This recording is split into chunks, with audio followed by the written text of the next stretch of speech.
Hello everyone, my name is Artemis Langford. I'm the Liturgy and Ecumenical / Interfaith Coordinator with Canterbury Fellowship. That's a long title, all to say that I'm really in charge of is trying to make sure that Canterbury Fellowship, which is the college ministry for the Episcopal Church in Wyoming, gets out in the world and tries to find some common ground and conversations about what does faith mean and what kind of topics in our everyday lives can we talk about, especially at this crucial time in our lives in which there's a lot of conversations and a lot of ideas about, in particular, about what Christianity is, and I say this in air quotes, supposed to look like. So thank you so much for taking your time out of your busy schedules to join us for what's going to be an amazing event. We're also glad that you're here, whether here in person or online. Hello, online people. Before I introduce tonight's guest speaker, I would like to share a quick word on what this event is a part of, which is called Canterbury Tales, Faith in Action, a speaker series. This speaker series is dedicated towards inviting inspiring leaders like yourselves, both in faith and society, to share their perspectives about important topics that affect our daily lives, like I was saying earlier. Especially at the forefront of conversations within and outside of the church. We want those who hear our speakers to walk away with inspiration to discuss and act on those topics. But before we turn over to introduce our speaker, please make sure to mark your calendar for our last speaker series event. So sad we have to go, but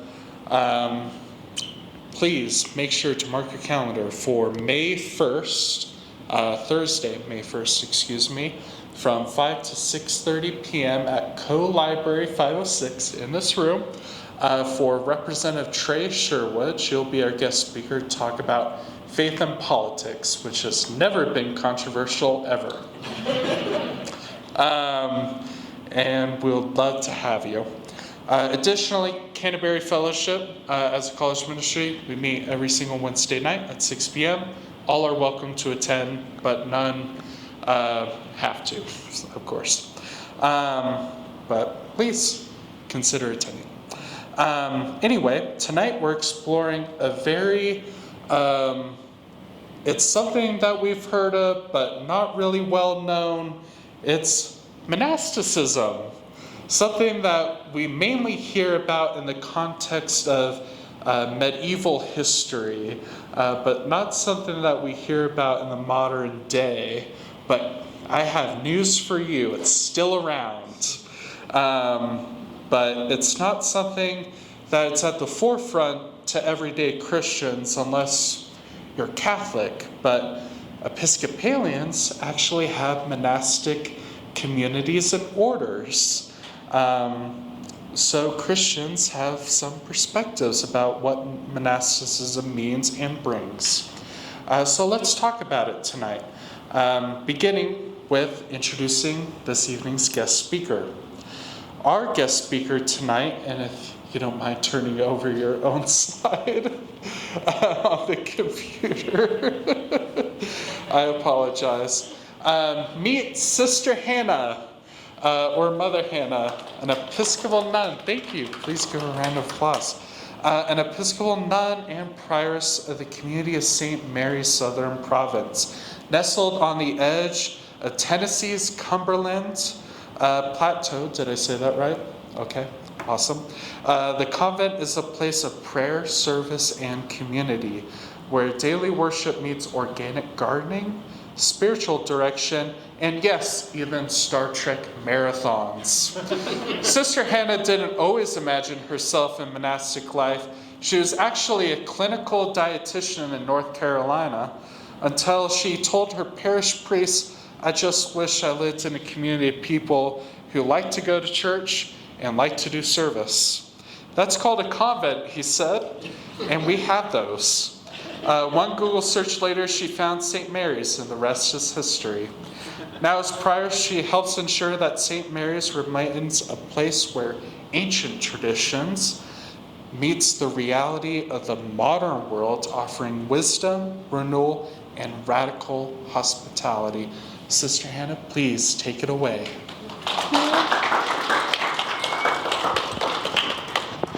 Okay, thank you so much, Artemis, and thank you, Alan, both for inviting me to be here today. I told Alan for my presentation style, it's the Vanna White approach.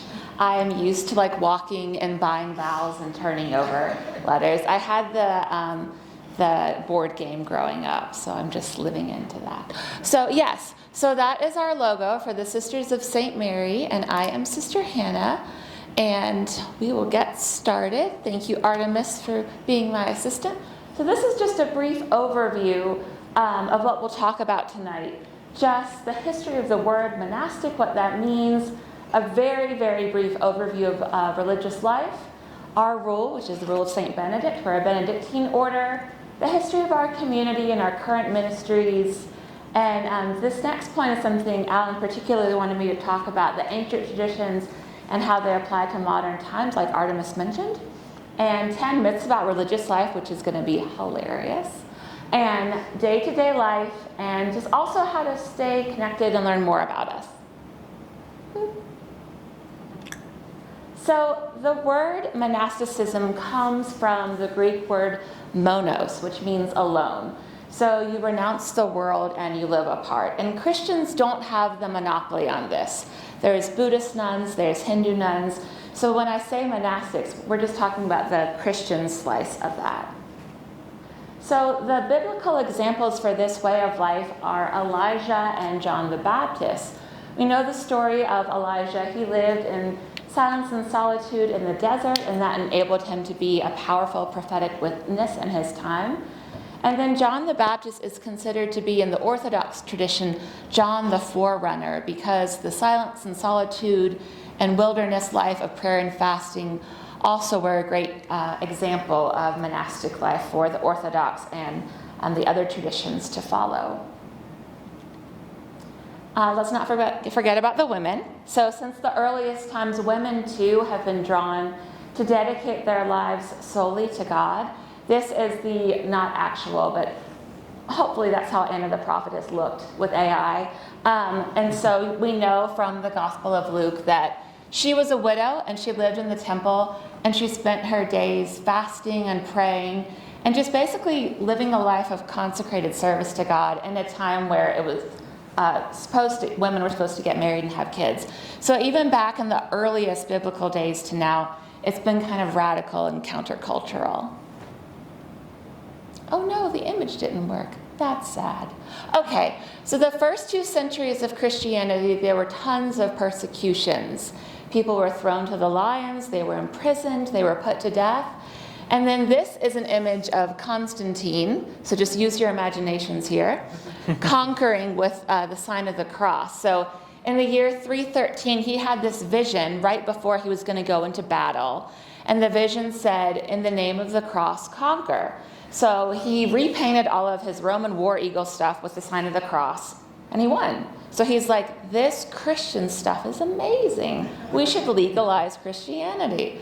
So in 313, Christianity became cool, and everybody was joining, and it gained more power and privilege. And so it was hard in those centuries to find persecutions because it was the in thing to be. But then this comes with consequences. What does it mean to be a Christian? How do we find our true Christian identity? So, insert desert mothers and fathers. And that's not desert mothers and fathers, it's desert mothers and fathers. Thank you, Charlie, for laughing. I'll slip you a 20 at the end. Just kidding, I'll give you 10 cents. But so this is the ruins of a 4th century Egyptian monastic community in northwest Egypt. So as Christianity was rising into power, some people were like, I don't think we're supposed to be in power. I think that's kind of anti-biblical. It kind of seems like there's corruption here in the church. So I'm just going to go to the desert. So men and women fled the corruption in the Roman Empire, went to the deserts, went to the Egyptian deserts, and formed little communities. At first, it was just men and women. They were called abbas and ammas. And they were praying, they were meditating, they were fasting, they were braving the elements and the isolation. And they were kind of doing it. They were getting close to God. And people, even like kings and emperors and wealthy people, would like go out in the desert and seek their advice. There's this phrase called "brother, give us a word" that is actually based in the Egyptian tradition of going out into the desert, talking to a spiritual brother and saying, I need some wisdom in my life. What's your word of advice for the day? And then we get into Saint Benedict. So he is known as the father of Western monasticism. He lived in the 480s to 547, born in Nursia, Italy. And when he fled the power and corruption of the Roman Empire, he actually started out as a hermit. He lived alone in a cave for 3 years. And then people came and sought to make him an abbot, a spiritual leader of the men's community. And at first he said yes, and he's like, we need to get strict, we need to pray, read, work. And they didn't like that, so they tried to poison him. It happens, just read Christian history. But when they gave him this poisoned chalice, he made the sign of the cross over the chalice, and legend has that it shattered. And then he knew it was poison. So he went back into the desert. And then later on, he developed his own community and wrote his own rule. And the Rule of Benedict is actually pretty short. It's a very short read, but it's been profoundly life-changing for over 1,500 years for people, not just monastics. And so I think a lot of times it's easy to think like caves and prayer, and that must be awesome, and like Disney princess. But no! The unstable life of Benedict is reflected in world events. So when he was alive, there was the crumbling of the Roman Empire, ongoing and destructive wars, continual violence.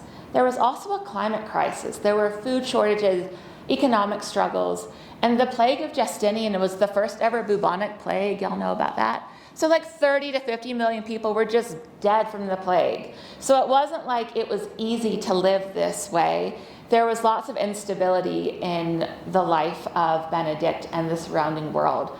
But he sought to find his stability not in the world or powers or things that pass away, but his stability was found in God.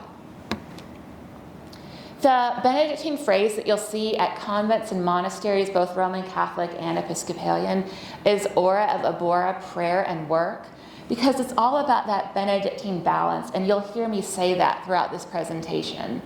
The framework for our day is the Opus Dei, the work of God. We have morning prayer, noon office, midday prayer, evening prayer, and compline. And so in his rule, it wasn't just that you pray all day. It was times for manual labor, hours in sacred reading, and also times for prayer and for rest. And so it was a balance of prayer, study, work, and rest. And that was because Benedict was kind of countercultural, because he believed you can't just find God in chapel, you can find God in nature and work and conversations with other people. And he says in his rule, the divine presence is everywhere. We can't really put God in a box. So this is a portion of the rule of Benedict. As Artemis said, we practice that radical Benedictine hospitality.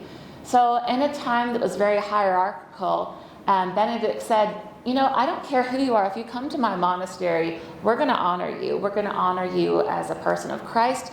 You think in the Eastern tradition, namaste, honoring the divine in you. Well, Benedict says, we're going to honor you because we're going to honor the Christ in you. And he quotes scripture all throughout his rule to show how biblical this rule is. So all guests present themselves or to be welcomed as Christ. For he himself will say, I was a stranger and you welcomed me. Proper honor is shown to all, especially to those that are Christians just trying to find their way. And so once a guest came to his monastery, the superior and the brothers are to meet him with all courtesy of love. There's no fire and brimstone and fear in the rule of Benedict. He actually says, I no longer fear God, I love him. I'm motivated to do things out of love of God, not out of fear of God. And that's one of the reasons I was drawn to a Benedictine community. All these images, man. Wyoming, man. I don't know. Belmont, it worked. I'm sorry that we have beef back and forth. We have university beef back and forth. I know. That is the image of silverware, but we'll just use our imaginations yet again. No, I should have checked with you, Alan. But another portion of the rule said, they, and that's monks, they will regard all utensils and goods of the monastery as sacred vessels of the altar, aware that nothing is to be neglected. They should not be prone to greed, nor be wasteful and extravagant with the goods of the monastery, but should do everything with moderation. This is actually the Memphis chalice, and we'll talk about the sisters who are in Memphis. But this basically means don't buy more than you need. Don't be a consumerist or capitalist before we had those terms. The altar vessels and the kitchen vessels were both equally sacred because both were equally ways you could find God. You can find God cooking in the kitchen just as much as you can find God in prayer. And so it's just that making everything in our life sacred, not just a certain portion of our time or a portion of our day or a portion of our week. Everything is holy. So, and I just want to give a shout out to the medieval nuns because people, and even today in 2025, think like, you must be like sad and lonely and depressed being a nun, and it must be like pretty low, like low-key lame. But in the Middle Ages, the only way you could get an education if you were a woman is to be a nun. Like it was the most empowering, radical thing you could do if you were a woman from like the 500s to the 1500s. They were educated, they had power, they weren't anybody's property, they had some leadership roles. So it was just, I just want to like combat that narrative and say it was a very empowering thing. So then we get to the Protestant Reformation. So we know that created the Church of England, a precursor to the Anglican Church and the Episcopal Church we have here. And King Henry VIII saw that the monasteries had land, had money, had power, and that kind of annoyed him. So in 1536, it was the Dissolution of the Monasteries Act. And at that time in history, 1 in 50 men were monks. So the monasteries had hundreds of men. Convents had hundreds of women. So this radically changed the spiritual landscape of England. And so when you go to England these days, you'll just see these ruins, and it's really heartbreaking. And it was all King Henry VIII, and it wasn't about faith, it was about power and money, as sometimes happened in history. So I took this picture when I was in Wales a few years ago. It's Tintern Abbey. It was built in 1131 and shut down during the Dissolution Act. And at its peak, it housed 400 monks.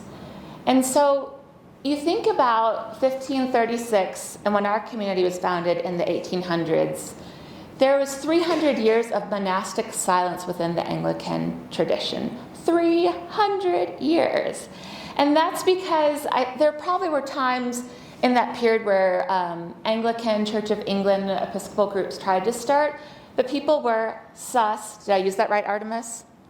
Thank you. Sus of monks and nuns, because that's kind of popish. That's kind of like Roman Catholic. No pope, no king, that was the chant. So people were like, no, that's too Catholic for me. It's not going to happen. But the Oxford movement happened. So these were clergymen in England, high church clergymen that said, I think we kind of like threw away way too much with the Protestant Reformation. Let's like make sacraments relevant and sacred, bring back apostolic succession, bring back the sacrament of confession, and also bring back monastic orders. We have lost a lot by throwing that away. Basically, we miss the good old days. So I'm going to get a little water. This is like an instrumental break. Hold on. And so before I dive into our community's history, we're not the only ones out there. And this is a list of the Conference of Anglican Religious Orders in the Americas. Anybody familiar with any of these? That's great. So Community of the Holy Spirit is in New York. Community of St. Francis, there's a women's group and a men's group, and they're in San Francisco. Community of St. John the Baptist, Mendham, New Jersey. Sister Monica Claire wrote her autobiography, Change of Habit. Get it on Amazon. I don't get any rights or royalties from this, full disclosure. Our community And the community of the Sisters of the Church are in Canada, Community of the Transfiguration, Cincinnati, Ohio, Order of St. Anne, Chicago, Order of St. Helena is South Carolina. The Sisterhood of the Holy Nativity is down to one sister. Their nickname was the Holy Gnats. I just love that. That's so great. And then the Sisters of St. John the Divine are the largest order, and they are in Toronto, Canada. The Society of St. Margaret is in Duxbury, Massachusetts, and they have a branch house in Haiti. The faded out ones don't exist anymore. Order of Holy Cross, West Park, New York. St. Gregory's Abbey in Three Rivers, Michigan. Again, the male order of Community of St. Francis. Society of St. Francis John the Evangelist is in Cambridge. And Community of Divine Love is in Oceana, California, and they're co-ed. There's a deacon and a priest. And Order of Julian used to be co-ed too. And so I told Alan that my legal name is Heather, and I always wanted to be a meteorologist so I could say I'm Heather with the weather. And so I feel like I'm just like living into all my childhood dreams today because of you. Thank you. Okay. So before we begin, and to give me a little breathing break, I'm going to play the video on our YouTube page of our community.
You're upset. Nope.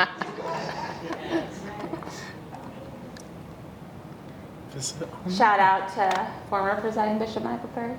That's our website, by the way. You should totally check it out. Okay. So that's our chapel here. And this is our community in Sewanee. So we currently have 5 sisters, one more since Charlie left. So you just leave more often, we'll just get more people. I'm just kidding. So that is our newest sister, Sister Egeria Mark, Sister Elizabeth, Sister Felicity, and Sister Madeline Mary. And we also have a branch house in the Philippines in the mountain province of Sagada. And Sister Inez lives there, and that is the Church of St. Mary the Virgin. It's absolutely gorgeous. So our foundress is Mother Harriet Starr Cannon. And she was raised to be like out in the world, doing party stuff from some privilege. And then she was best friends with her sister. And then her sister died. And that caused a huge shift in what she wanted to do with her life. She found God through that, didn't really think about going to church beforehand. And just really shook her and kind of guided her towards the spiritual path. So she and a few other women founded the community of St. Mary in New York in 1865. So even though we were founded in New York, the very first vice chancellor of Sewanee, who was also a bishop, said, please send some of your sisters to Memphis, Tennessee. We have all these war orphans and we need to start a school. I know some of your sisters are teachers and have been trained that way. And so they were sent down in the 1870s. In 1872, it was the second or third wave of the yellow fever epidemic. The sisters got some hands-on nursing skills and then were able to open the school after it died down. But then a few years later, in 1878, there was a really bad strain of yellow fever, and all but one of our sisters died. So this icon here is of the sisters and the priests that assisted us in having Mass and Communion. They're known as the Martyrs of Memphis. So that is Sisters Frances, Thecla, Constance, and Ruth. And Constance was the superior of the band in Memphis. and Father Louis Schuyler and Father Charles Parsons. And so Sister Constance was the first one of the sisters to get the yellow fever, and as she was dying, she had a vision of Jesus, and her last words were, "Alleluia, Hosanna." And so on the high altar of St. Mary's Cathedral in Memphis, in gold is engraved her last words. So if you ever go to the cathedral in Memphis, which I highly recommend, it's absolutely stunning, you see on the high altar her last words, and also, as you remember from the opening slide, the emblem of our community is on the tabernacle. At St. Mary's Cathedral in Memphis, we have stained glass dedicated to our community. And so when we go each year on September 9th, the death day and feast day of Sister Constance, there's always lots of lilies right under the stained glass dedicated to our community. And then back in Sewanee, where again, we went when our last remaining sister in Memphis had family in Sewanee, so we started going to Sewanee in 1888 and had the Southern Province built there. In the chapel on campus, there's stained glass dedicated to Sister Constance, and again, her death year, which was 1878. The school that I was talking about that we ran, it's still around. It's still in Memphis. It's vibing. Did I do that right? Yeah. So it slays. I just want you to know. So it's still going strong. So it's an all-girls school still, and I went to preach there a few years ago, and all 400 girls came to chapel, and it was just really nice to have that connection of history and tradition still taking place. And each year they dress up like Constance and her companions for their annual play. So it's really nice. So that soul surviving sister I was telling you all about was Sister Huetta. Her portrait is in the top right, and her name was Sister Huetta Snowden. And so she had family there, and so we started a girls' preparatory school called St. Mary's on the Mountain. So this is a turn-of-the-century photo of the youngest pupils of St. Mary's on the Mountain in Sewanee. And it was going really well, and then it was shut down in 1967. So after that, we turned what was St. Mary's on the Mountain School into a retreat center. But then it was bought by our associate Bob Ayers in 1988 because as the number of sisters shrunk, we just couldn't maintain a big retreat center. And so we sold it and built our chapel and convent in 1989 across the street. So our chapel that you recognize from the video, and some amazing flowers thanks to our groundskeeper Paul. That is our chapel. So again, the Opus Dei, the work of God, is our focus. We have prayer 4 times a day, and with the Eucharist added in, that's 5. And so that is what you see when you walk into our convent chapel.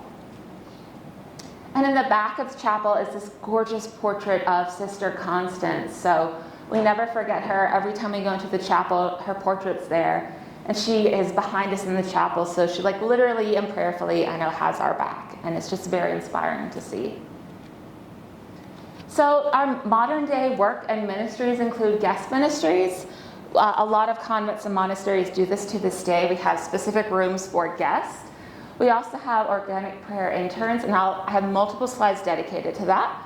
And then we also have volunteers that come and want to volunteer in our grounds, get service hours. We make our own jams and jellies from the fruit of our 40 acres. We also provide spiritual direction, and we preach and we teach and we speak at schools.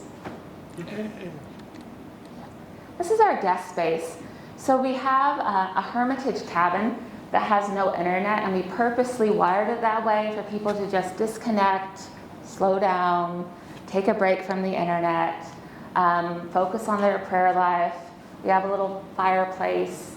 And then the garden level of our convent has a living space and 4 beds. And so families come and rent it out for graduation, parents' weekend, those things. That's our view. So just want to show that. So from our dining room, you can see Alabama. So we are right on the southern edge of Tennessee.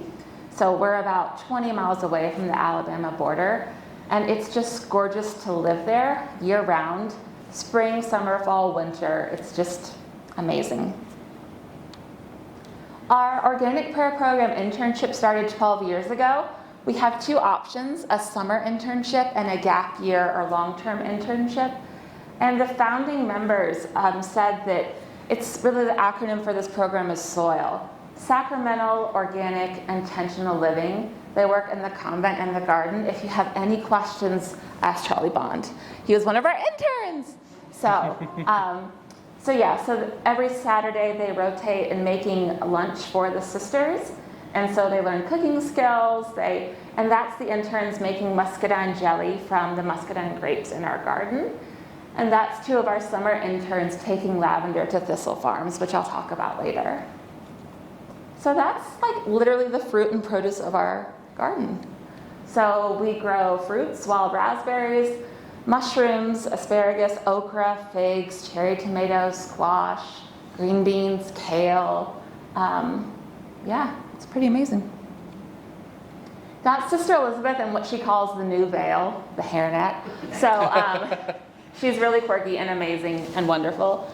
And that's one of our summer interns, too, from years ago, making jams and jellies in the senior center, selling our blueberry jam here. So it's just a fun way to kind of just see, like, farm to table. Like, you harvested it, you make it, you sell it, just being connected to the earth. So we also have our interns not only work in the senior center to make jams and jellies, but also work in the chapel, harvesting blueberries, offering dinners to local community members. That was more like before COVID. It's hard to do that now. And then just working with volunteers when they come to the grounds and weeding the lavender and talking about the history. And so basically they get to be like an on-guard tour guide at any time because people like to come over. We also have a Boxwood Labyrinth. It's the only one on the East Coast. And so we have groups of students come and utilize the grounds.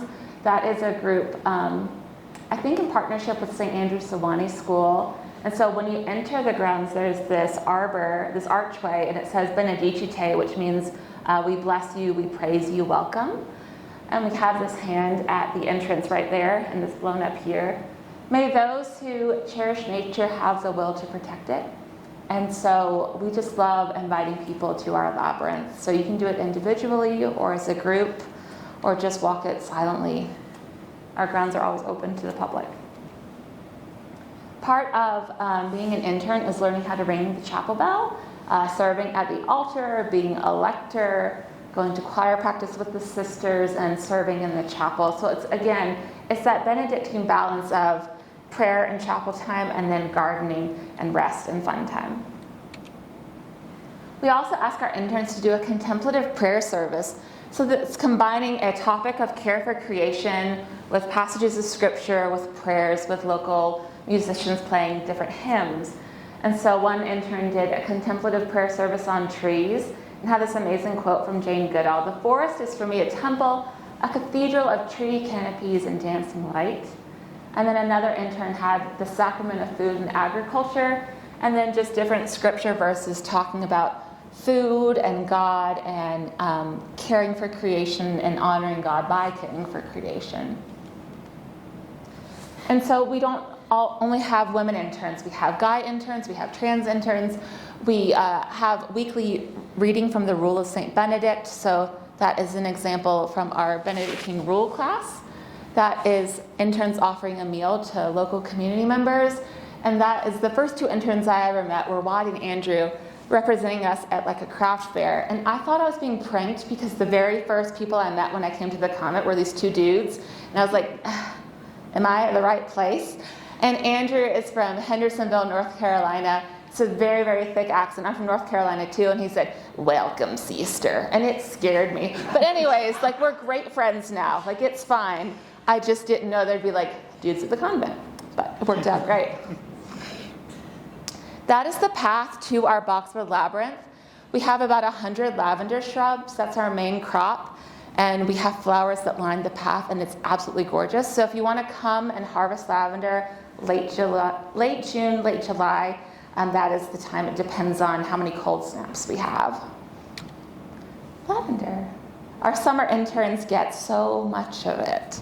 Lots of processing and harvesting. That's our fresh lavender in the bucket for sale at the local farmer's market. The little bees getting their jam on. Yeah, whatever bees do with lavender. Just enjoying it, pollinating, being amazing. So more lavender pictures. I have so many lavender pictures on my computer. So our interns would sell them as sachets, sell them as fresh bundles, work around the table to process the lavender and turn it into sachets, cut the lavender. I mean, it's just lots and lots of lavender. So Becca Stevens is the founder of Thistle Farms. Has anybody heard of Thistle Farms? Oh, yes. Well done. Y'all all are better than Belmont. There we go. So she wanted to work with women that had been in the throes of addiction, trafficking, and prostitution, but found that it was really hard for them to get jobs because some of them had criminal records. So she created Thistle Farms Cafe, where they could get hands-on the job, learning skills, build up their resume. And they have a program called Magdalene House, which is a 2-year program of getting clean, getting therapy, learning finances, just taking care of themselves and changing their whole lives. And they have a very, very high success rate too. And so when it first started, and Becca Stevens, again, had that connection to Sewanee as an alumni and as a priest, we would give them our lavender harvest. They have gone so global that we can't keep up with their demands, so now we just visit there. They don't hear lavender anymore. But I still have our summer interns go and learn about Thistle Farms and meet some of the women in the program. And I have to give a shout out to Eva, our summer intern. She was the only one that year. She got really bad poison ivy, so she's like covered in like calamine. So it's not a flattering photo, but like she'll forgive me, like it's fine. But so that's also like a hazard of being an intern. But like she did it. She's good. It was a growth opportunity. So we also have field trip Fridays. So this is something I created when I became Prioress, again, the superior title. Is I was like, I want our interns to meet local farmers. I want us to connect with where our local food comes from, how they're practicing sustainability, and a lot of the trips involved goats. So that is our former intern David with a goat from a Salem Lexi farm, a Nigerian dwarf goat. And those are our 3 summer interns at a garlic farm. And it was just this tall wall full of hundreds and hundreds of garlic cloves. But basically, we do the summer internship field trip Fridays as a way for Charlie to get photos with animals. I had to do this slide, Charlie, because I love you. Yes, amazing. So we make jams and jellies, as we talked about before. And we also have volunteers come. That is a group that had just finished walking our labyrinth. That is a group just digging in the grounds before planting. And we used to have a convent dog like 5 years ago called Penny, who wandered down to the convent from the retreat center. And so people get to love on the animals there. We also have groups that come. This is the theological debate group at Sewanee called SUMA. So these are high schoolers from all over the country that come for 2 weeks in the summer. They get a topic to debate on. It might be like church and religion and politics or those kind of things. And so they come to the convent for a tour, and this is the photo of Sister Madeleine Mary just talking about our community. We also have our interns lead tours throughout the grounds, and so I think this is from the Sewanee Summer Music Festival. So that's again with middle schoolers, high schoolers that come in. There's opera, there's music, there's singing. There's so much going on in the summer at Sewanee, and so they also come and get a tour. And we don't have an age limit of who wants to come out. So sometimes people bring their kids to like harvest blueberries and harvest raspberries, and it's just like a fun family way to like hang out on a Saturday. It's like, let's go harvest some berries with some nuns.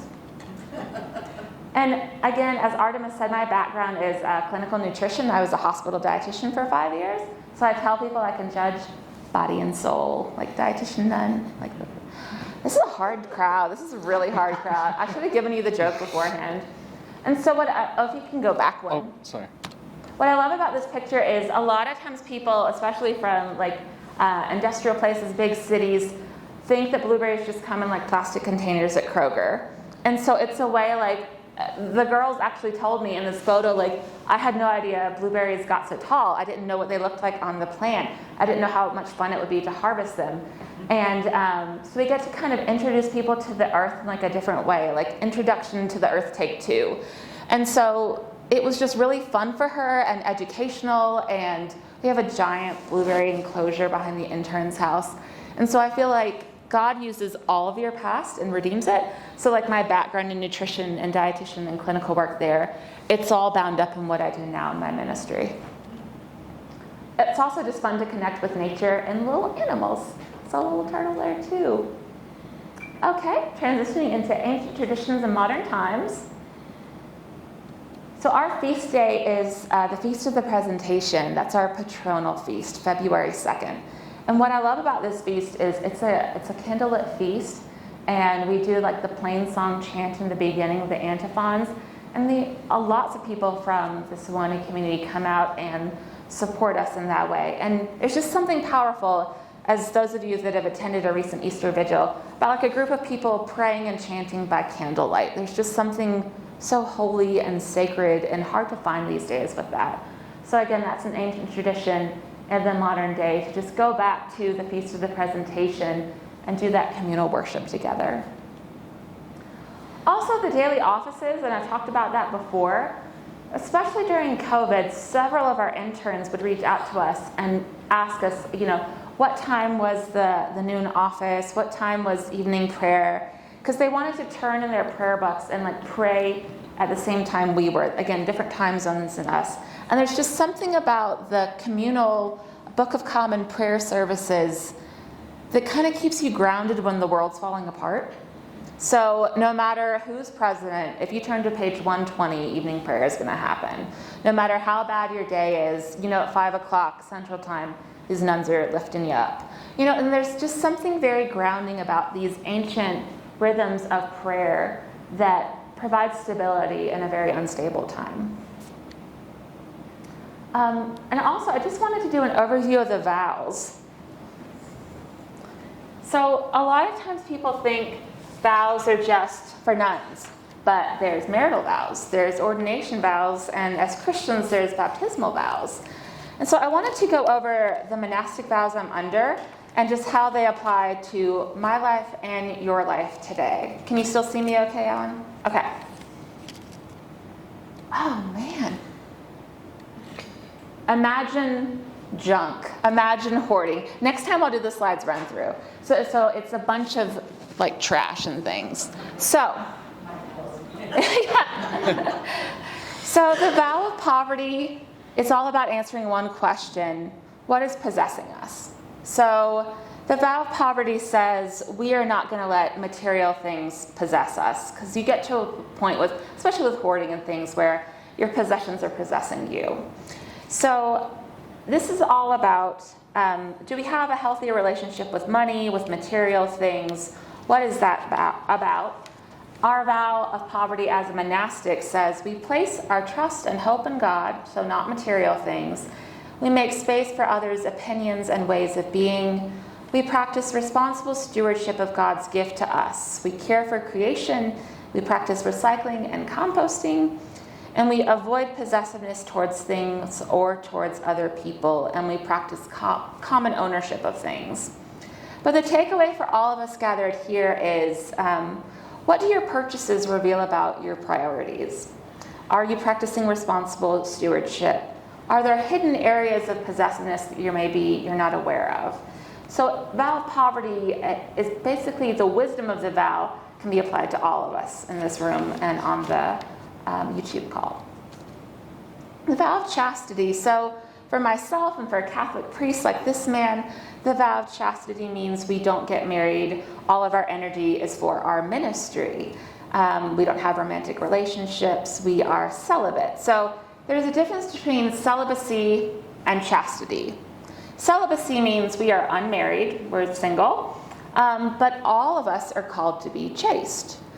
To be chaste is to be in right relationship with others, to honor our relationship with others, to not use other people to get what we need. And it ties back to the vow of poverty and possessiveness. So to be chaste means to have right relationship with your partner, to be faithful, to be loyal to them, and to promise stability to them.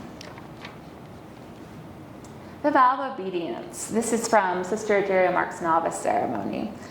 So the root word for obedience is the Latin word audire, which means to listen attentively. So it's not like, yeah, I hear you, my mind's somewhere else, but I'm listening. No, this is like listen attentively. And so the call in this vow for us and for you all is to listen to God's voice in all of our lives, because God is always speaking. We just, myself included, sometimes don't take the time to listen. And so it's also a call to not just focus on our own needs, but those of others, that our worlds are bigger than just what we want. And so under this vow for myself, I follow the community rules, the Benedictine rules. But for everyone, it's just this call to slow down, listen, 5 minutes a day, 10 minutes a day, on a walk, with your friends, at church, just listening to God's voice in all of our lives. The vow of stability, it's all about, for me, being committed to the place of the convent. I will be there till death. I'm stably committed to the religious life and to my sisters. But to everyone, stability is something we can practice by being committed to finding God right where you are. Not saying, once I get my act together, once I give this up, once I do this, then me and God will be tight. But no, being committed to God right where we are. It's basically a call to live in the present moment, and that sounds great, but it's really hard to not think about mistakes of yesterday or resentments or hurts, being anxious about the future. But it's all about listening to God right now, not in the future. I love the vow of conversion of life. And just as an overview, the poverty, chastity, and obedience are like worldwide monastic vows in the Christian tradition, but stability and conversion of life are just Benedictine vows because we want to be extra. And so I just really like those two. And they seem kind of paradoxical because it's like, you're called to be stable to religious life and to that convent and community, but you're also called to continue to be moving and growing interiorly. So conversion of life, it's all about, we're still learning, we're still being formed like the clay. Conversion of life requires us to be open to God and to work with God and the Holy Spirit.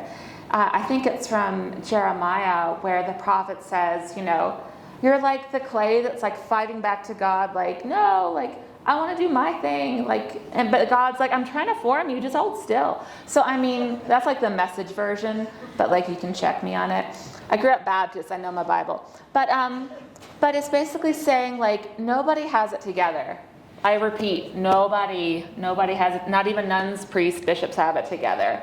We are all growing, all still learning. We'll be growing and making mistakes and learning until we die. And that's not meant to scare you. It's meant to just embrace your humanity.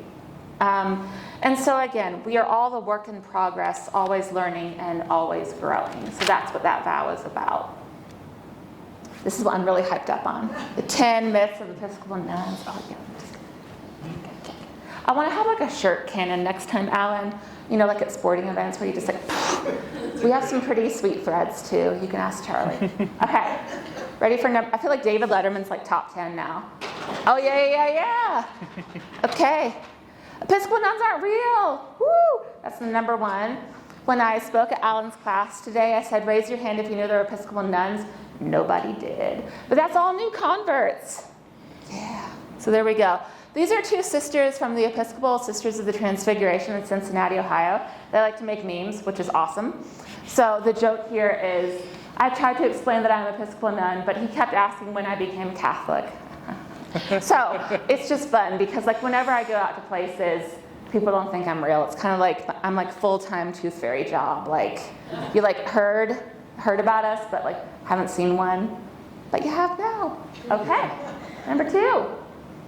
We are all like Maria from The Sound of Music. So I get this one so much because we live on the Holy Mountain. As Charlie will tell you, it's actually a plateau, but that's not marketable. So on the Holy Mountain of Sewanee, so many people, especially men, no offense, but it's men, ask me how many times I twirl because they think I'm Maria.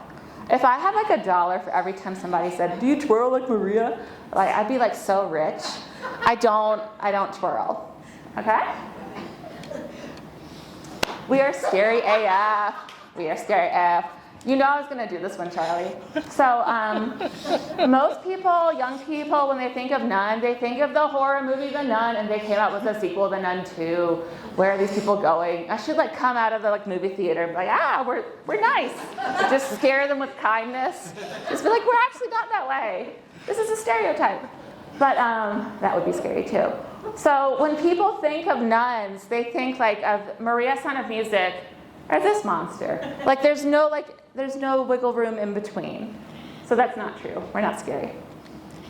We all carry rulers. I was in the emergency room one time, and there was somebody wheeling me back for a CT scan, and the tech was like, "The doctor says you're a nun and you're nice, but I remember Sister Gertrude from 2nd grade, so I'm not going to give you anesthesia." So people have like unresolved trauma issues from Roman Catholic nuns that beat people, and they just need Jesus. They need Jesus. But we do not have rulers. That is primarily a minority Roman Catholic stereotype. I don't know of any Episcopal nuns that had rulers. They might have. But our community, we don't do that. We're all old. That's a common one we have. Is that we're all just like in our 70s and 80s, but it's actually not true. I am not the youngest in my community. Sister Felicity is 28. We're about to get a new nun in August who's 22. And so I think it just feeds to the stereotype that you have to be like really old, you carry a ruler, you're either like twirling or scary or both, but not all nuns are old. We have to give up social media and just like weave all day.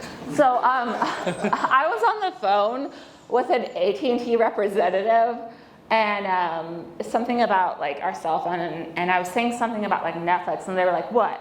Y'all have internet?" I'm like, "We're not Amish. We're not. What? Like what? Like I just can't make up some of this stuff." So that's how people think we're living in 2025. But Artemis, let's go. I have my own Facebook page. Hey, you can be 1.5. Join me. So that is my made-up name for Facebook. That's not my real last name. I'm really just Sister Hannah. So you can follow me online. Click like and subscribe. But that's YouTube. But anyways, so we have our own Facebook page too. So you can follow us there. So I am the social media nun. I'm a millennial nun. So yeah, everybody get out their phones now. There we go. And we have our own Instagram, and our cat has her own Instagram. Episcopalians love cats. Artemis, woo! So, you can go back to one slide. Sorry. So, Sophia is very photogenic. So everybody just needs to like take a break and like just look at cat photos once in a while. So she is 17 and it's just amazing. And monastic animals have the best life because they're always spoiled and photographed and just loved on. Okay. Another myth is we just pray all day. That's just like all we do. We're just in that position all day, not doing anything else. We are taking photos of cats, people. We do things. We do things. I'll just do one more slide. Sorry. We go out preaching and we teaching. We also have people come to the community. So that is our youngest sister, Sister Felicity, leading a rosary making workshop for local seminarians and local community members. So we do that, and that's not praying. And then Sister Madeline Mary, again, teaching a group of high schoolers about our community. We have a historical community banner that she references when she does her teaching. We also just have groups come over all the time to learn about our grounds, to learn about like Episcopal nuns, are they really real? And so we're just always busy with people either coming to us or us going out. I have a travel schedule like Taylor Swift. It's crazy. And so it's nice. Okay. Oh, and this is, remember I said that school that we started in Memphis that's still going? Those are St. Mary's schoolgirls. That's like me living into the history of our community right here. And yeah, another one is we all wear habits like that, but our habit is this. So you only get the blue when you make your first profession. So just a quick timeout. It takes 5 years to get this ring. So monastic life isn't something you just have a call from God, you join the convent, the next day you're a nun. You are apostolate for 6 months, similar to like candidacy for ordination. And then you become a novice, and that's when you're called sister and can change your legal name to whatever. So again, I'm Heather with the weather in North Carolina, where I'm from, but I'm Sister Hannah everywhere else. And then you get this cross at what's called First Profession, and it has the emblem of our community on the cross. And that's 3-year temporary vows of poverty, chastity, and obedience. And then at the end of 5 years, with mutual discernment of us in the community, with the person in the community, the bishop comes, lays a hand on you, consecrates you for life, and he puts a ring on it. And you know what I'm going to say, Alan. If God likes it, he puts a ring on it. And so we do all the single ladies dance with Beyonce. We do a line. It's amazing. The 9th stereotype is we're all like goody-goodies, and we just like look amazing and don't curse and don't make mistakes. We're better than thou. That's not true at all.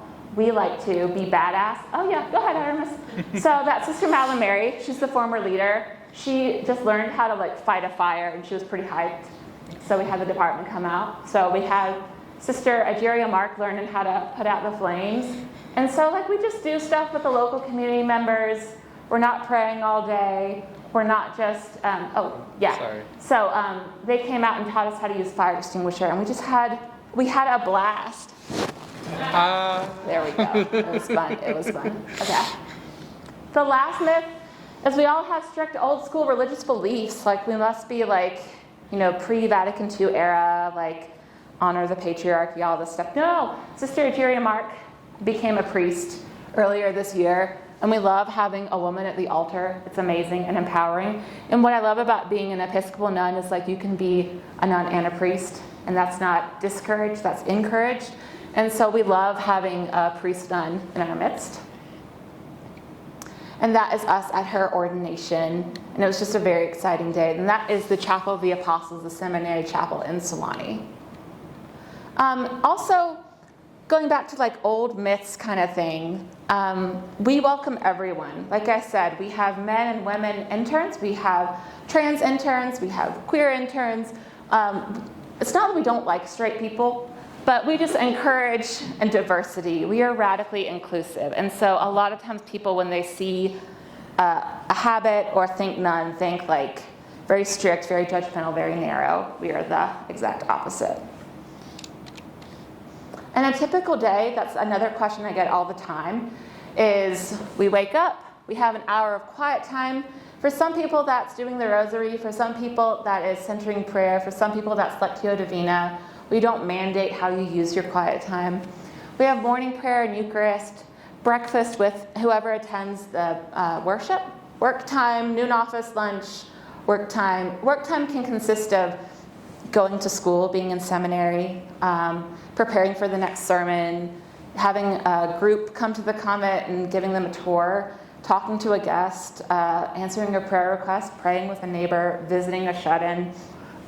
Evening prayer, supper, rest, and sometimes on Thursdays and Saturdays we have recreation, some of which is Voyager, and then Sunday night is movie night, and then during the week we have Compline, which we live stream on YouTube, and the Great Silence, and that just means from 8 p.m. until 6 a.m. the next day, you're not talking. That's an ancient monastic custom. And so another work time thing, Sister Felicity is the president of the Community Action Committee, the local food pantry and bank. So it's not just like sitting in the convent praying, it's like out like feeding the poor, helping ministries, helping food justice.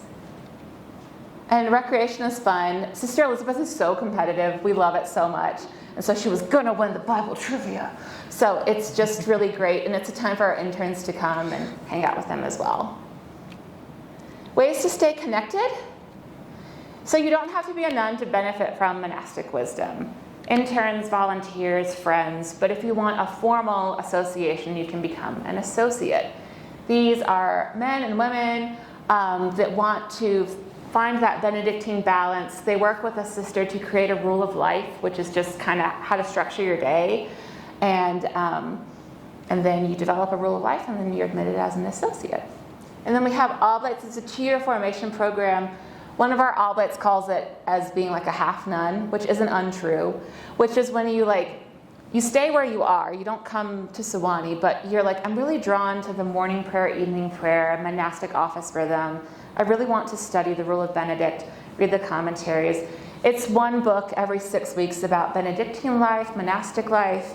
So at the end of the 2-year formation, you are an oblate of the community. And you can follow us on social media, Facebook, Instagram, and Cat Instagram. And that is the end. Yeah.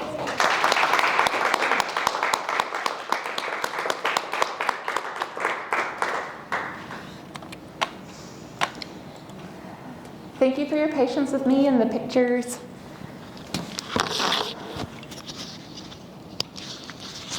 Awesome. Thank you so much, y'all. For this part, and let me grab my timekeeper and also Sister Hannah's water bottle. We are transferring into the audience Q&A. So how this is going to work, since I think we've become very close and comfortable in this portion. And I think we're all friends here. And so if you have a question, please raise your hand and allow me to bring the microphone to you so that internet land can also hear you, as well as everyone else. And we'll be able to have Sister Hannah take it away. And then at 6:30, everyone needs to get out of here because the library closes at 7. And I'm sure we all have other things to do. So thank you so much. And first hand, all right.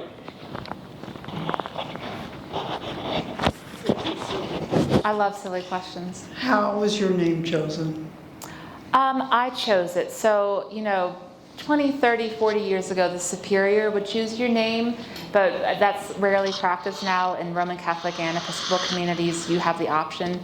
Like Sister Elizabeth is Elizabeth by birth. That's her baptismal name. So you don't have to change it. I chose it. But I love the story of Hannah in the Bible. I was a strong Southern Baptist for 20 years. And so I knew that if or when I ever became a nun, I wanted a biblical name. And I just love that story of praying for something and wanting something for so long. And then when she got it, she dedicated it to God. And so I just love that image of like wholehearted dedication, consecration. So. Any other questions? Don't worry, I have a list in case people don't.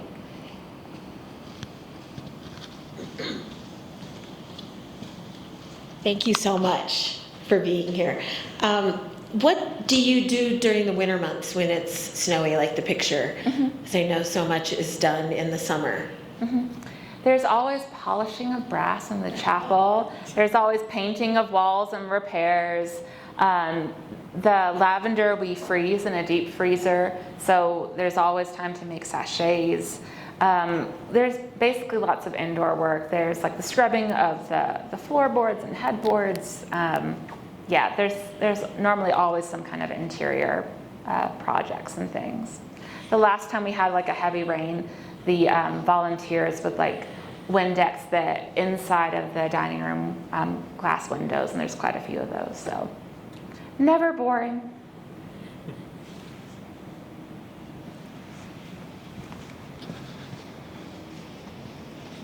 How long have you been a nun? 10 years.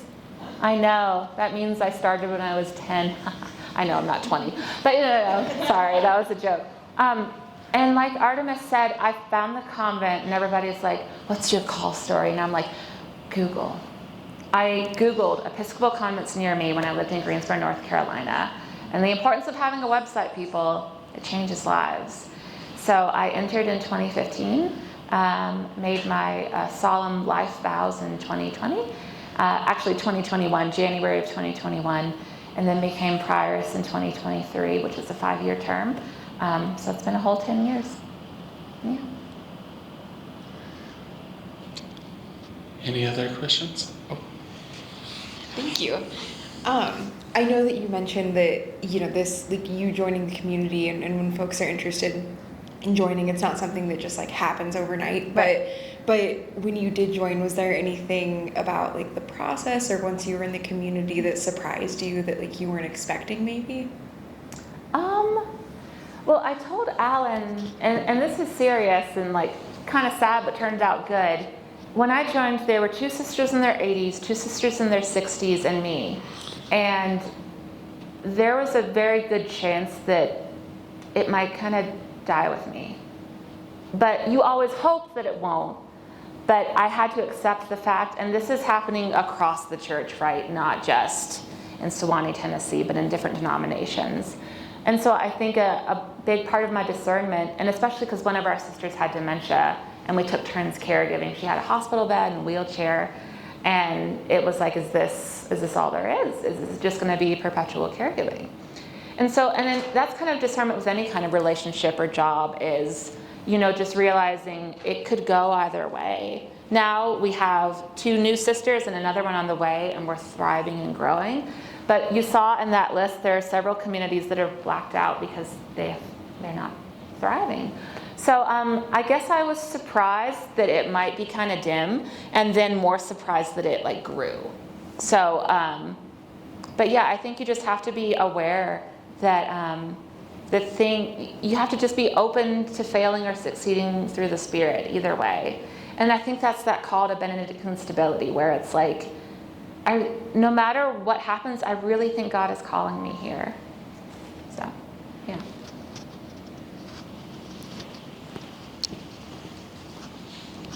So thanks for coming. I grew up Catholic, and so thanks for debunking the nun myths. Yeah, that's Because fun. I grew up with the ones with the ruler. Oh no. So I just wondered about that term Southern Province. Is that just an area of the United States?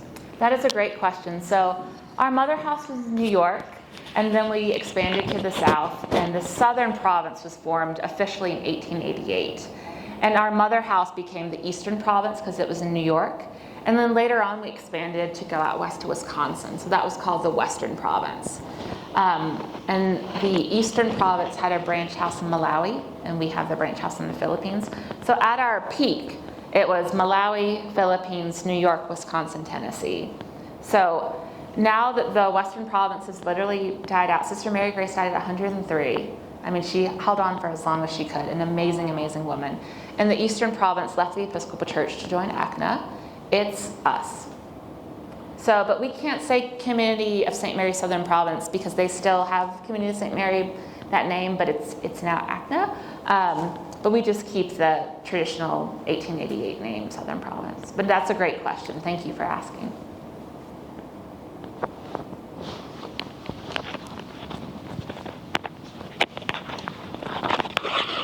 Thank you for your presentation. It's clear that you are, full of joy and passion for this work. And what is the most difficult thing about being a nun? The best and the worst thing about being a nun is the people. Like, I love living with people, and I hate living with people. So anytime you have like a family or a small group church or a community, like, there's going to be some bumps and bruises, right? And like I said, we have completely different generations. We have someone that entered the community at 18. We have somebody that probably went to Woodstock. Like, probably she did. And then we have somebody from like New England, and then we have somebody from Texas, and then we have me. So like, there's completely different worldviews, and sometimes that's beautiful. And I mean, it's just kind of the everyday, like, little petty grievances kind of things. But I know I'm not made to like live alone. I don't feel called to marriage, and so it's the best and the worst. Yeah.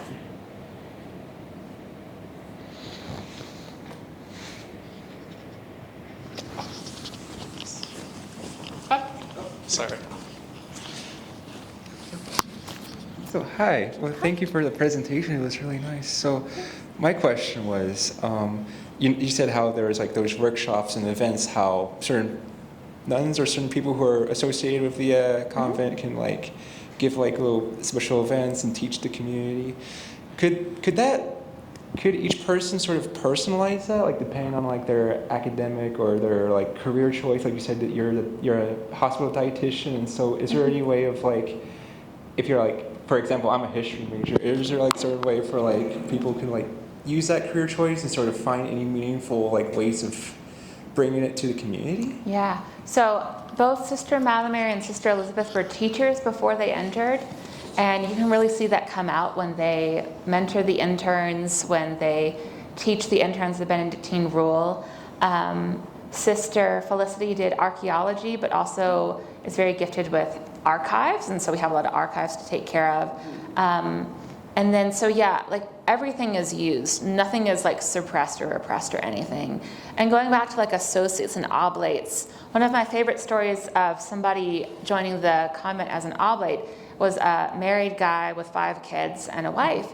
And so his wife said, my husband joining the convent made him a better father because his rule of life was set times to be intentional with his kids and with his partner. And so that's what I love about the associates and oblates is we're not trying to radically change your life. We're trying to make you fully more intentional with what you're doing now and honoring what you're doing now. In a similar way, we are honoring each sister's gifts by the ministries they're doing today.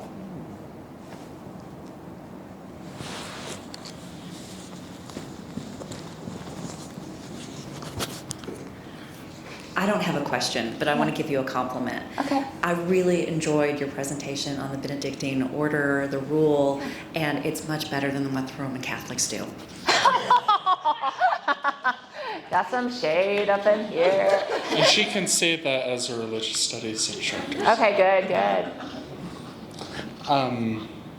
Any other questions? I can teach over Zoom. Hit me up. They probably will take you up on that. Maybe. The Maybe. Catholics canceled on me this weekend. Oh, it's all coming out now. It's okay. Well, you know, His Holiness, you know, can't Yeah. blame him for dying. Yeah, so just transitioning from Yeah. that though, what is your relationship with the other Episcopal communities and Roman Catholic Benedictine communities? Great question. So that slide with all the orders, that was COROA, the Conference of Anglican Religious Orders in the Americas. Just rolled off the tongue. But so we have annual meetings of the superiors, and it is such a great source of comfort and fellowship. And so we gather each year physically at one location. So last year it was Community of St. John the Baptist. Before that it was Holy Cross. And we also just have each other's back. So if we know somebody's going through like a rough time with their community, or there's, a sister is aging or has dementia or caregiving, or there's a new person coming in and they don't know what they mean when they say sick and slay. So I mean, like all these kind of things. So it's a really strong, tight-knit group of superiors that have each other's back. And then I was telling Alan, so I was installed as prioress, and installation makes me think I'm like a cabinet from like Lowe's, and I have like a 5-year warranty. I don't know why we term like weird things in religious orders, but anyways, so I was installed like cabinets in January of 2023, and then I was besties with the Sisters of the Sacred Heart in Coleman, Alabama, which is the Roman Catholic order. And so they had their conference of Benedictine prioresses. It was 42 Roman Catholic Benedictine prioresses and then me. So they were so welcoming and loving. And they were like, we don't see you as Episcopalian, we see you as Benedictine. And so they actually gave us a discount on a thing called Wisdom Connections, which is pre-recorded Roman Catholic Benedictine monks and nuns giving like monastic history lessons. And it's intended for smaller Roman Catholic congregations. But we watch the videos every Wednesday night, and Sister Felicity calls it nun homeschool, which is like fine or whatever. I thought it was great, but like it's hilarious. So they've just been very welcoming. And so I stayed with the Roman Catholic Sisters of St. Benedict in Ferdinand, Indiana. I stay with the Sisters Mount St. Scholastica in Atchison, Kansas. There's no judgment, there's just love. I mean, especially in the Roman Catholic world, they're aging out faster than we are. And so they're just really happy to like have some excitement and energy and like pass on that wisdom. I mean, I think that's the biggest thing is like, it sounds grim, but like dying well, but like the order that we have in the Episcopal Church of Community of Divine Love, which is the only co-ed one, they are not accepting new members, but they are just passing on their wisdom to their associates and oblates. So like there's a way to kind of like close out well and a way to just be like bitter and resentful towards the end. And that's true not just in religious life, but in relationships or careers. But so I have a lot of support from the Benedictine prioresses and the Episcopal superiors as well. We don't have like a group me yet though, but yeah, sorry. Did you go to like Sister Elizabeth, who lived with you all for a while? Yeah, one of the Roman Catholic sisters lived with us for a semester doing the same degree that Alan got, Masters of Religion and the Environment. And the abbreviated name is MARE. I don't think MARE is like really sellable. I don't know. They'll try to rename it. But so she lived with us for a semester, and her only complaint about living with us is when she would shower, our creepy convent cat would watch her and then like look at her, and she's like, and she would just flick water with Sophia. But otherwise, it was a great experience. But she's just a sweet cat. She was just curious. But she didn't come to all of our services because she had class. But when she came, she was fully present. She's very, very gifted in care for creation and sustainability. And she led the Schola of her community. She comes from a community of 81 sisters in Atchison, Kansas. Beautiful singing voice, very kind, very attentive. She was there when we had to put our old dog Penny down, like just acting like as major pastoral care for the community as a monastic outsider. So nothing but love for Sister Elizabeth Carrillo. Yeah. If I may, I'm so sorry. Out of curiosity, Sister Hannah, because we talked a lot with more academic-oriented questions, but this is rather personal, so I apologize. And please don't answer if this is too personal. But you did mention earlier that you were worried when you first joined that you would be like, oh, am I going to be the one to finish off your convent's legacy? But fortunately, you're not going to be the one to finish that out. Others are joining. And I guess as prioress and just as an Episcopal nun, what do you hope is going to be your legacy by the time you go to the great beyond? Oh yeah, that's a great question. I know some in the St. Benedict's toolbox that we worked through with Charlie, Annalise, and Ryan, one of the things for Lent is to write your own obituary. And it was optional, but it was a task. And not every intern did it, and that's fine. But I think I just want people to think about me and like have a sense of joy and laugh. Whenever I go places, people know when there's laughter, that's where Hannah is. And I love that, because I love just the dad jokes, like the terrible jokes, the nun jokes. Every night's ladies' night. It crushes every time. It crushes every time. It's a convent. Always works. Just that radical inclusiveness. As you talk about Artemis, like the times we live in are really scary for a lot of people. And to know that there's a place that people can either hit us up for prayer requests, come to volunteer, or come as an intern that's going to be radically inclusive and accepting no matter what. I mean, this is a rule that was written in the 500s, and I'm still talking about it in 2025. So just to be remembered as somebody that was like aggressively loving. Like not like I love you. It was like the first thing I said to Charlie when he walked through the doors was I love you, and he knows I mean it. And so think back and be like, she loved me. Yeah. Thank you. Yeah.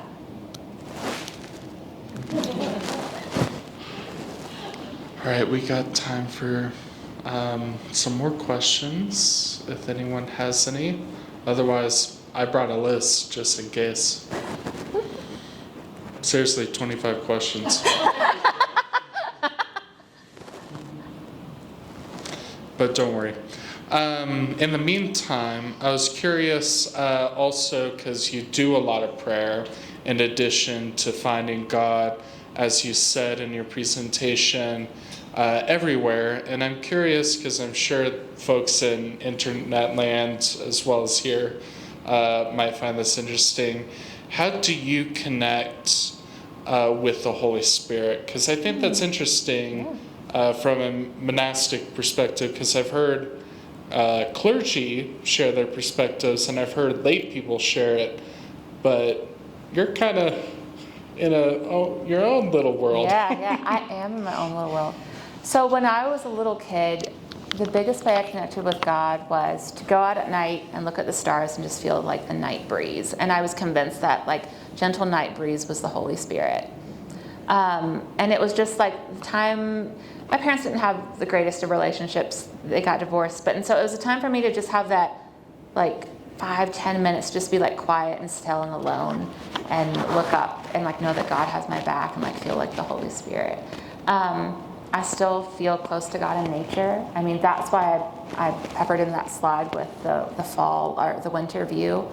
Just looking out on that view every day. Like whenever I have my blood pressure taken, I just think about that view and it's normal. So like trick. And also like, I just love being like radically vulnerable. I think it's very hard to find like a space where you can be vulnerable. And when you meet other people and their vulnerability, there's something very, very sacred about that. Whether you are a trusted grandma or mentor or church elder or priest or nun, just creating sacred space for other people, I feel is definitely a work of the Spirit. So, yeah. Thank you.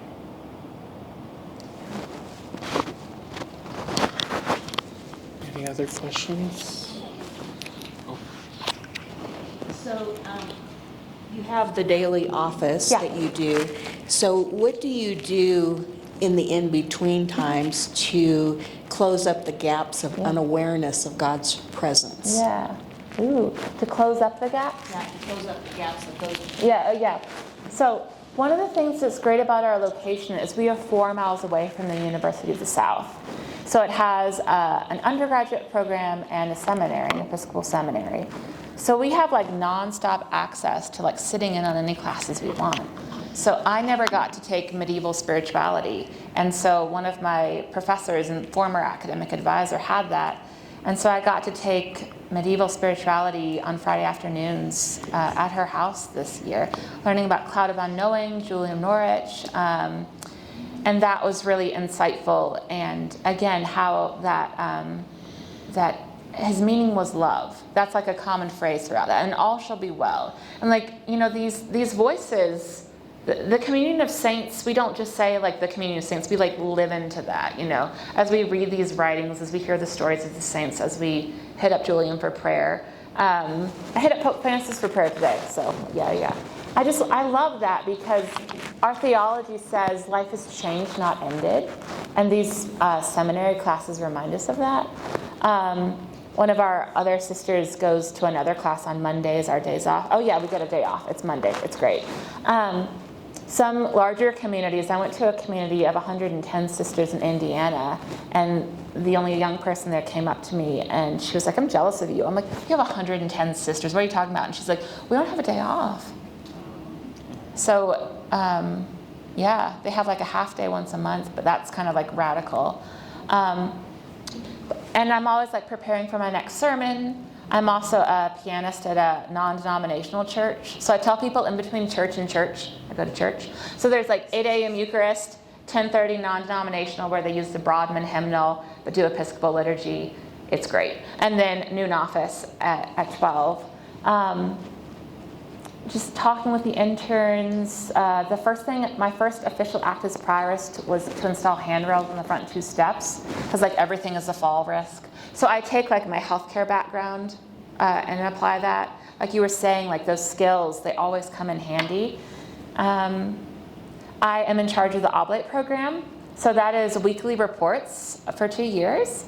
And so I don't grade their souls, but I provide feedback.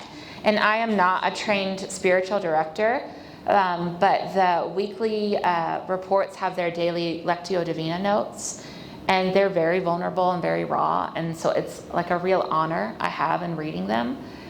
Because if you and God are like really working together, you know, Psalm 23, which meant a certain thing when you were a kid, and you're like, you know, married with kids or having a stressful week, you know, that's what I love about Scripture, is you come to it at different points in your life and you get different meanings out of it. So I have a once-a-month Zoom call with our oblates in training, and they are all across the United States. One's in Illinois, one's in Seattle, Cincinnati, Dallas. So you can do this program without like living in the South kind of thing. I'm leading a retreat on the Desert Fathers and Mothers in June. So like I'm always, there's never like, I have nothing to do. There's always something to do, and it all feels worthwhile. Yeah. And we can do 2 more questions. Just continuing that train of thought. Yeah. If you were always having to give care, where do you find your care? Going to Wyoming, hanging out with you and Artemis. That is the hardest thing for people. And like 99% of my friends are priests too, and I see clergy burnout all the time. All the time. One of my friends was the first female priest like in her diocese, and within the first year she collapsed at the altar. So, especially for women trying to hustle and, you know, talk about gender gaps in pay and those kind of things. So I think the hardest thing, as I talked about at Canterbury, the hardest thing is to receive love if you're in a helping profession, whether it's healthcare, teaching, ministry. And so I remember I had like a doctor's appointment I was kind of worried about. And so one of our sisters was like, can I go with you? And at first I wanted to say no, and I'm like, it's Lent. This is a spiritual growth opportunity. And it was amazing. And so I think sometimes the greatest spiritual practice can be like receiving help from others. So that's a very great question. And that's, I think, why I love the monthly Coroa Superior Zoom calls, because you can like see the faces, feel the love, get the prayers. And I love that. But it is hard. And we also, when our interns have their rule of life, we make sure like rest is a part of it too. Yeah, but it's hard when you're in a small community and when you're in charge of a small community to carve out that me time. Yeah. We have time for one more question, so who wants to do us the honor and close us out? Alrighty. Yeah.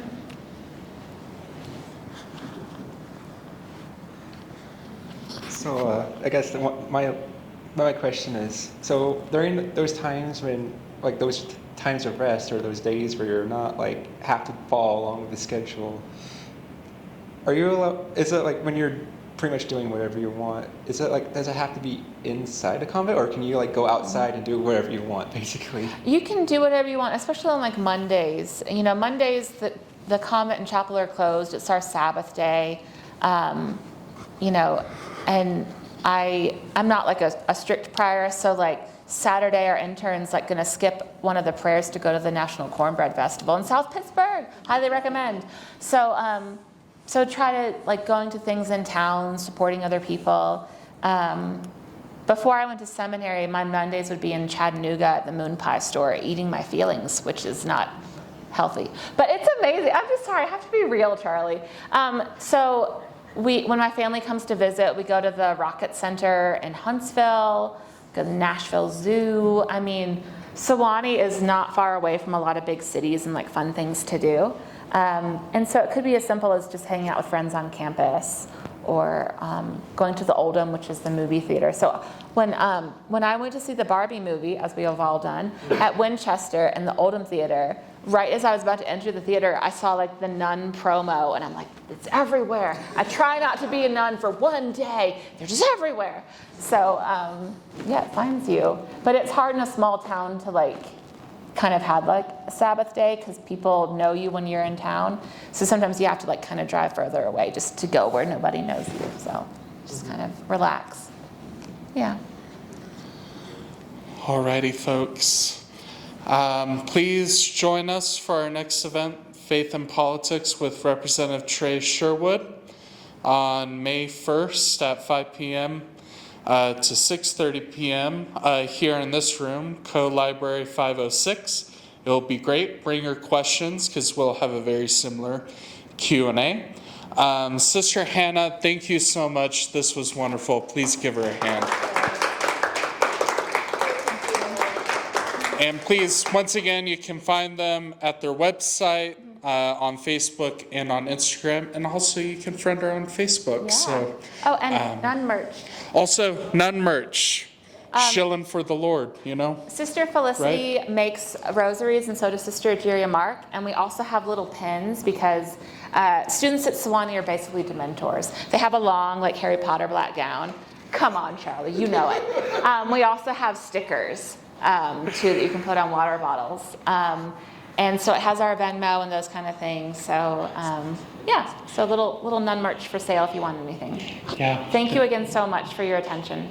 Yeah, thank you so much. And also, if you could please do a favor and please put your chairs towards the front up here so that way we can set up. We need to be out of here within 15 minutes because the library closes